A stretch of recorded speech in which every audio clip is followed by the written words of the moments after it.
I recently read this article, I believe it was a Forbes article, and it was about the biggest companies in each state. And the way that they base each company off of is by the actual valuation of the company. For example, a company could be worth $1 billion but have less employees than like a company worth $1 million. So it's basically off the valuation. So like I guess on the stock market, how would they value the company? So that's the way they value the company. So I was curious, what is the most or largest company in my state? So if you guys don't know, I live in a state called Vermont, which is relatively quite a small state, and we only have a population of about 600,000 people. So it made me curious, like, what could possibly be the largest company in this state? Because there's just not that many people that live here. Oh my god, dude. Thank you for dying. I mean, if you think about it, 600,000 people is less than most large cities like Boston, New York. All those cities have well over 1 million people in them. So for my entire state to have only 600,000 people in it, I don't know, I just feel like that's quite small. So it made me wonder, is there a company in the state of Vermont that's worth over $1 billion? So after reading this article, it turns out that the largest company in the state of Vermont is Keurig. I don't know if you guys know what Keurig is. I assume if you're a coffee drinker, then you obviously would know what Keurig is. If you ever heard of like a K-Cup, that is what Keurig is. They produce the Keurig machines that use the K-Cups that pretty much everybody that drinks coffee most likely uses or has used at one point in their life. Which that got me thinking, like, obviously I know Keurig is such a massive company, but like, that's not what I think of as the largest company in the state of Vermont. When I think about that, like, I don't know, I just feel like the largest company in your state is more or less something that kind of reflects your state as a whole. Like something that you think of, oh, Vermont, X company or Y company or whatever. So like, I don't know, for it to be Keurig, I understand. I mean, we have Green Mountain Coffee here, which I think is correlated with Keurig. I think they're related. Maybe they're owned by the same person, or I don't know, they just have the same idea. One makes coffee and one makes the thing to put the coffee in. But I don't know, I just didn't think of Keurig as being the company. First of all, I didn't even know Keurig was located in Vermont. So after finding out that Keurig was the largest company in the state of Vermont, it made me wonder, like, what's their valuation? Like, if they are the largest, by how much? Like, when I think of other companies in the state of Vermont that are considered to be large companies, or just companies that when you think of Vermont, you think of that company, is more like Ben & Jerry's or like Burton Snowboards, like companies that have started in Vermont, are based in Vermont, and just like something that's very Vermonty. And when I think of Vermonty, the way I say that is because like in the state of Vermont, we get a lot of snow and we have a lot of dairy cows and we have maple syrup. So like Burton Snowboards, we have a lot of skiing and snowboarding, and then the dairy cows, that correlates to Ben & Jerry's. So like when I think of Vermont, those are the two things that I think of.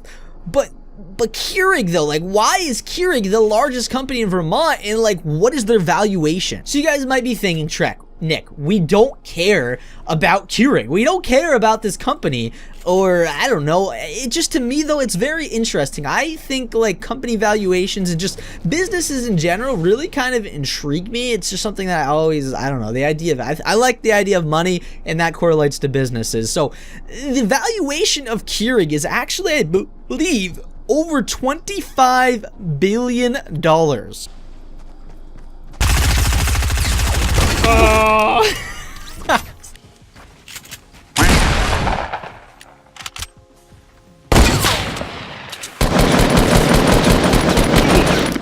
Now, it just kind of amazes me, though, that a company of that size is even in Vermont. Like, I don't know how many employees that they employ, or relatively how big their factory is, or anything like that. But the idea of that is just kind of crazy, because I've been to the Burton factory. I know what it looks like. I've been to the Ben & Jerry's factory. I know what that looks like. Those are the two companies, when I think of Vermont, those are the two main companies I think of. So for Keurig to be like the top one, and it's probably, I don't believe Burton's valuation is more than $500 million, and Ben & Jerry's isn't even owned by Ben & Jerry's. It's owned by a company called Unilever. So like, I don't know, it's just weird for me to think of a company being that large in the state of Vermont, which is actually really, really cool, because it gives me kind of hope, because I myself would love to own my own business one day, and the idea to know that a company so large that's in the state of Vermont exists, it just makes me kind of feel, I don't know what the word is, I guess, happy that there's a possibility. Like it shows that being in Vermont isn't necessarily gonna make your business worse or whatever. That's a guy, and I totally missed him, dude. Because for Vermont being such a small place, it's just the idea of being able to grow such a large company seems kind of not easy, because like, I don't know, you just don't have the same resources, taxes that are higher and stuff like that, because there's not as many people to distribute all the taxes across by, so like cost of living is a lot higher, so stuff like that just makes making such a large business a lot more difficult. But I think it's just kind of cool to know that it's possible no matter what you think. So circling back to the idea of things that are your state more or less is known for, and I speak about, I guess, Burton and Ben & Jerry's, but there's two main things that are really the big things in the state of Vermont that I guess is more or less what we're known for. The first one being our maple syrup. If you don't use real maple syrup, like let's say that you use like that fake onions or whatever it's called, dude, you can't be trusted. Like just straight up, you as a human being cannot be trusted.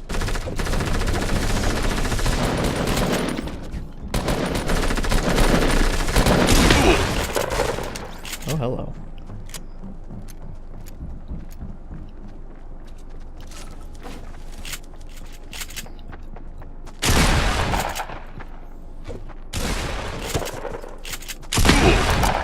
That's two. If you've never tried real maple syrup, you really should try real maple syrup, because if you are living off the fake stuff your whole entire life, I genuinely feel bad for you, dude, because like, I don't know, you're just missing out on a lot of stuff, you know? Real maple syrup is like, it's like life or death. Like, I don't know. You be the judge, but like if you've never tried real maple syrup, you've got to. The other thing that if you haven't had it, then you really should is Ben & Jerry's ice cream. I would like to think that almost everybody has hopefully had it at least once in their life, because I'm pretty sure, at least in the United States, that it's available in just about every grocery store, convenience store around. But I could be 100% wrong. I don't know that for a fact, but I do know that it's probably the best ice cream on this face of this earth, okay? So if you've never had Ben & Jerry's ice cream, then you're missing out. I would like to think of myself as like an ice cream snob, if that makes any sense. Like, you got your beer snobs, your wine snobs. Well, I'm gonna classify myself as an ice cream snob, dude. The one thing that I know is a good ice cream. Like, I've tried a lot of ice cream. Like, that is easily my favorite dessert, would be ice cream. Like, I've tried pretty much, not every single one, but all the major ones. Like, I've tried Haagen-Dazs, obviously the other ones like Breyers and Hood and all that stuff. All those ones don't count. I mean, Haagen-Dazs I would consider a premium brand. Ben & Jerry's I would consider a premium brand. I mean, I've even tried like pure French pot made ice cream, which is the Grater's ice cream is what I tried. Like, I've tried a lot of ice cream, and Ben & Jerry's just has it, okay? It's number one. There's no arguing it. Now you can try to argue it, you know, but you're wrong. Like, you're just wrong, okay? I am 100% sure that Ben & Jerry's is the best ice cream on the world. If there is one that you think that might be better, definitely let me know down below, because I would love to give it a good old try, because ice cream is my happiness, you know? Like, that sounds so bad, but no.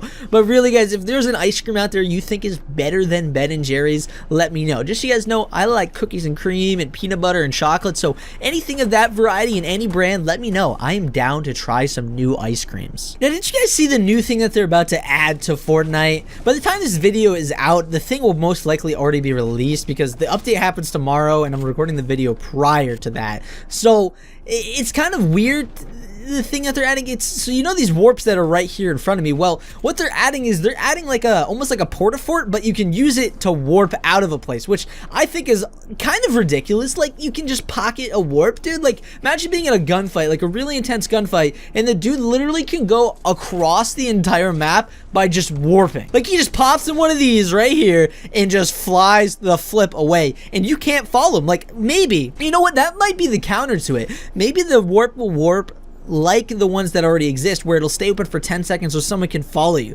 That would be the only way that I can see that being a balanced thing for them to add. Otherwise, I just don't see it, dude. It's gonna be like way too OP, because you just dip whenever you want. But like honestly though, it might actually come in handy sometimes because there's definitely times where I get in those interesting gunfights, so it'll probably at some point really benefit me, and I will have to stop my complaining at some point. But like honestly, I would hope that Fortnite will hopefully balance it. They, for the most part, balance most things in the game, so I don't think they'll have an issue. Maybe when it first comes out, it'll be like stupid, but like, I don't know, I feel like they'll find a way to adapt it properly, but at the same time, I don't know. Every new thing they add to the game, dude, everyone hates change, including myself, so I don't know. It could be really bad, or it could be really good. So that's it for today's video, guys. If you guys did enjoy, definitely let me know down below. I am curious though, guys, what is your state known for? Do you know what the most valued company is in your state? And lastly,